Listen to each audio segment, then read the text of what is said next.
Hello and welcome to HBM's Crypto-Corner for Wednesday, February 21st, 2024. We have quite a few things to talk about, so let's get started.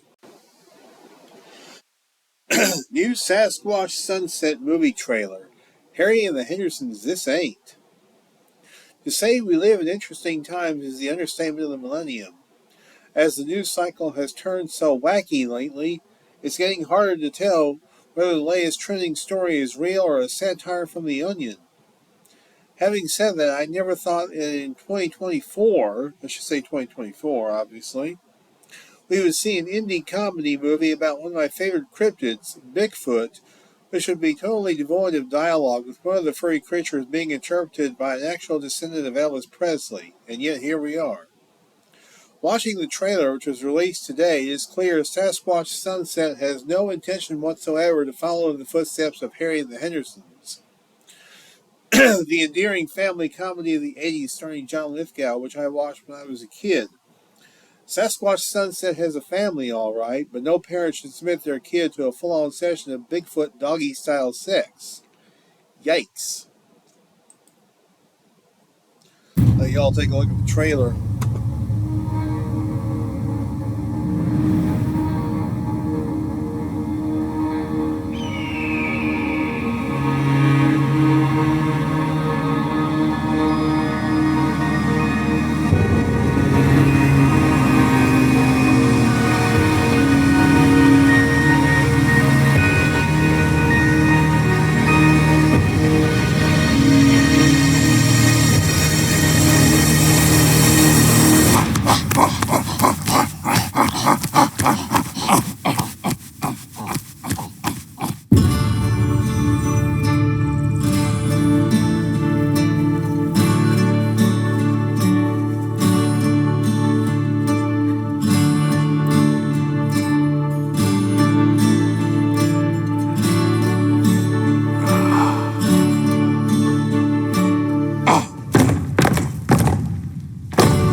And there's the trailer.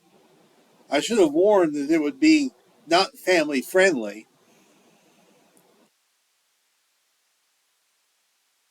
In light of the early reviews of this movie, it is evident that most adult viewers are not fully prepared for the weirdness of this movie either. The Atlantic's movie review deemed it an endurance test for the audience, as the constant imagery of the Sasquatch family farting, defecating, and fornicating seemed to take the merits of eschatological humor to a breaking point. Interesting.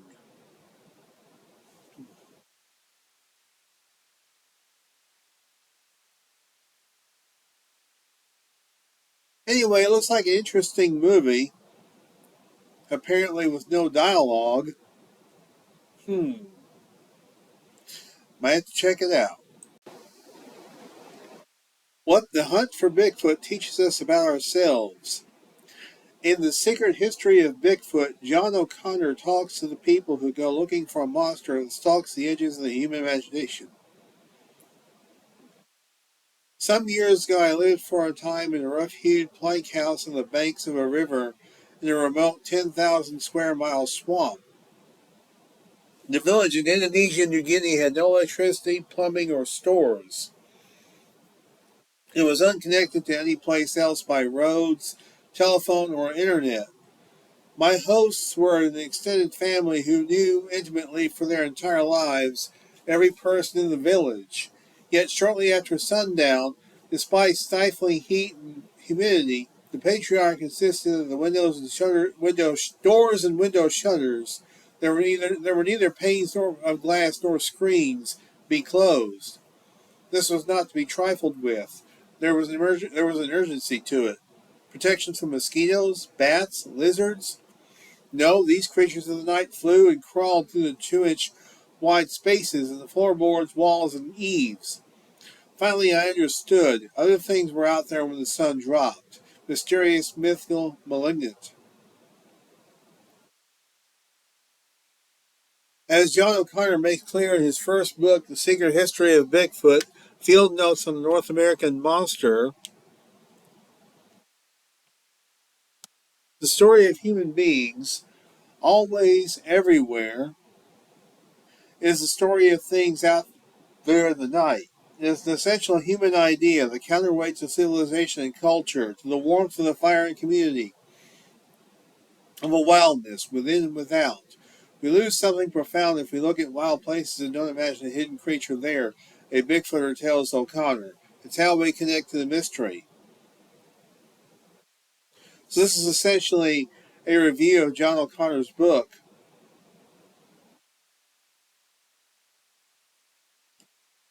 which I have yet to get or read. I'm going to have to read it, I guess.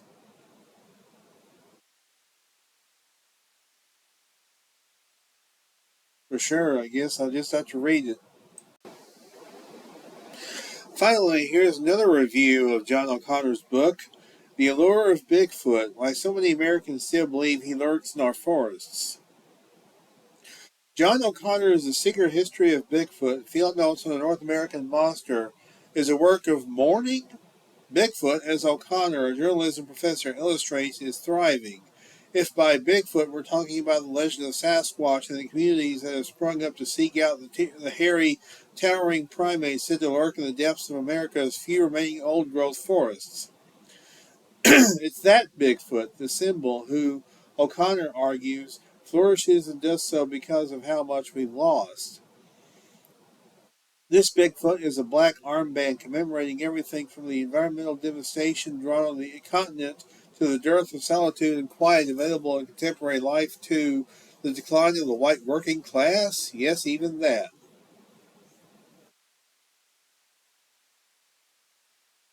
Before I moved to rural Maine, I regarded Bigfoot as a strictly Pacific Northwest phenomenon.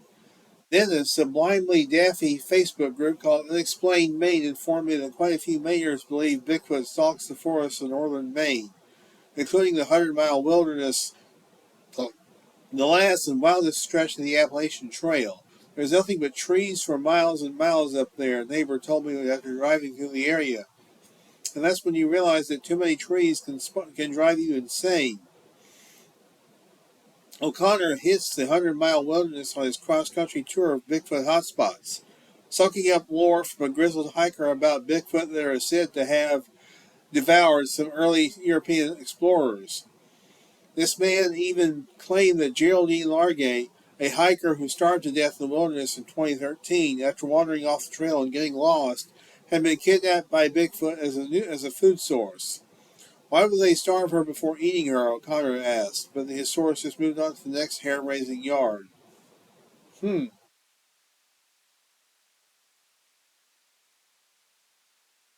Very interesting stuff.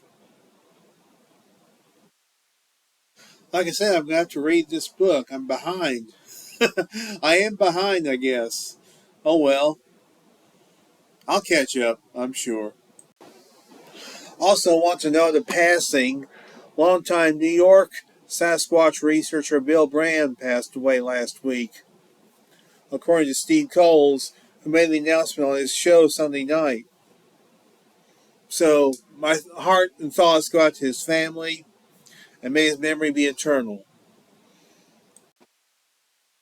And that's going to do it for this week. Well, thank you very much for tuning in. You guys are the heart of the show. I always say that, but I always mean it. I'll continue this as long as you guys want me to. I know this is a short show this week, but there wasn't much to talk about. Wasn't too many stories. So anyway, for the 9th year in a row, until next week, y'all be good or be good at this May-HBM Crypto Corner.